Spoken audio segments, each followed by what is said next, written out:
What's going on YouTubers? My name is Gib The Great here, and I'm bringing you the second to last episode of our Pokemon Top 5 Tuesday series. This is, of course, going through my top 5 poison type Pokemon. Now, just before we start off this video officially, you guys, I just want to talk to you guys about a couple of things. First things first, I do apologize if you're watching this on the day. This will be uploaded by like something after 10 o'clock at night, I think it is. I'm sorry for that.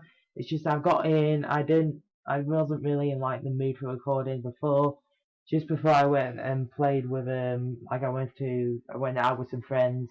So yeah, I didn't have the time to record about that because I do have an outside life as well out of YouTube. So it's good to get a social life in as well while doing my hobby, if you will, during the holidays. Seeing all your friends and what have you. That's really important.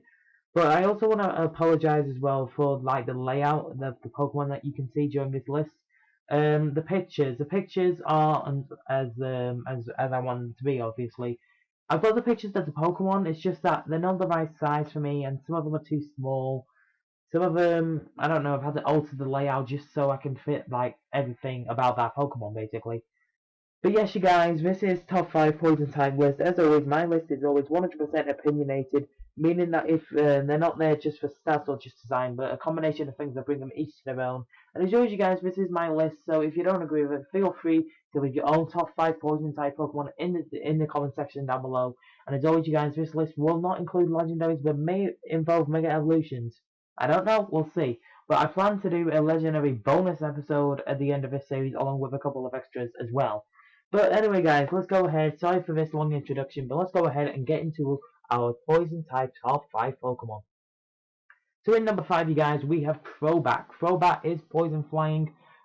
Spoilers alert, but if you haven't watched an episode of our Pokemon Heart Gold Wedlock that's currently going on when this is uploaded, we captured a Zubat, and I honestly wanted to try out a Crobat in a Let's Play because I've never used one.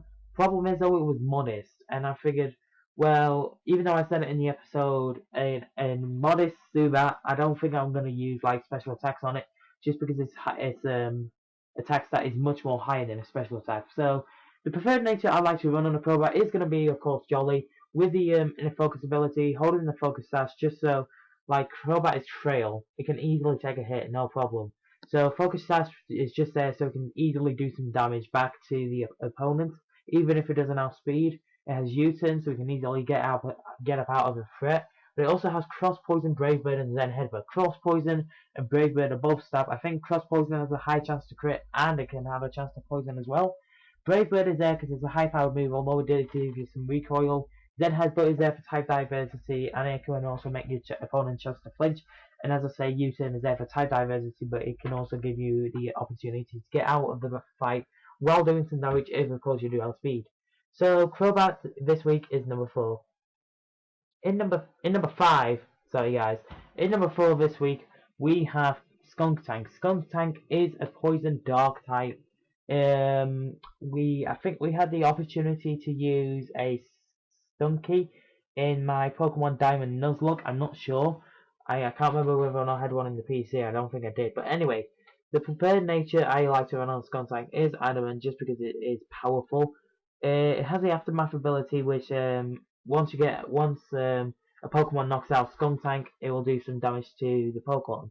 And it's holding the normal gem just so Explosion will do more damage, but it has Night Slash, Dig, and a Shadow Claw.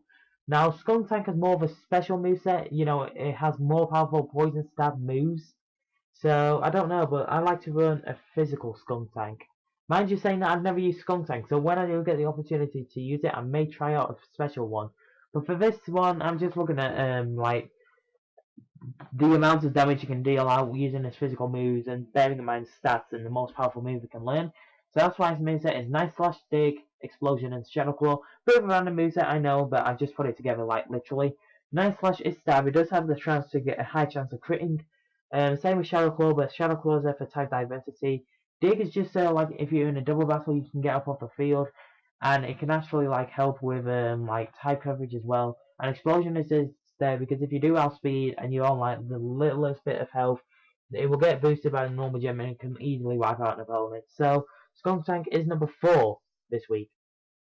In number 3, guys, we have Roserade.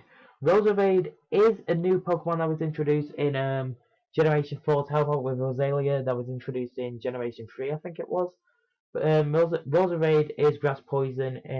I prefer to run a timid nature one just because its special attack is off the charts. I love Roserade for that so much. It can be such a good Pokemon, especially when it has this moveset. Has Sludge Bomb, Energy Ball, Shadow Ball, and Dazzling Gleam. I like to run an ability, a natural cure ability, just because if it is status inflicted, if it's frozen or burned, I can literally just swap it back in, and it'll be cured. Life Orb is there so it can do more damage, but even though I do take a bit of damage to myself from the Life Orb, as I say, your moveset is Sludge Bomb, Energy Ball, Shadow Ball, and Dazzling Gleam. Sludge Bomb and Energy Ball are two good moves. Sludge Bomb, sorry, has a chance to poison, while Energy Ball is just there just because it's stab and does some decent damage. Shadow Ball is there for type coverage, and it has a chance to get a special defense drop. And Dazzling Gleam is there because it can hit both opponents on the other side of the field, and it can easily is there just for fairy typing. So yeah, Roserade is number 3 this week. Is an amazing Pokemon. I'd love to use it in a Let's Play sometime. In number 2 though, you guys, we have Gengar. Gengar was actually really close to being number 1 on the list of my Ghost type Pokemon, I think it was. I'm not sure, spoilers alert, if you haven't checked that out, go check that out already. But yeah, Gengar is here because it is absolutely amazing. All these Pokemon are amazing, guys, and I know my vocabulary is very limited when I say amazing, powerful, but they just are. They just are. I'm not going to say, oh, they're stupendous in special attack.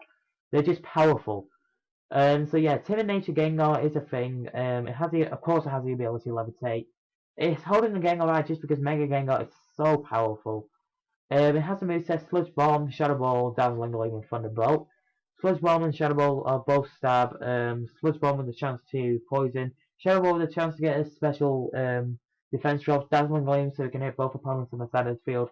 And Thunderbolt so it's there for type coverage and it also has a chance to paralyze. So this is basically Roserade's moveset apart from the fact that this Gengar has Thunderbolt and not Energy Ball. Although it'll be amazing. Can Gengar learn Energy Ball? I don't know. I don't think it can. Don't quote me on that. But anyway, guys, Gengar is number 2 this week.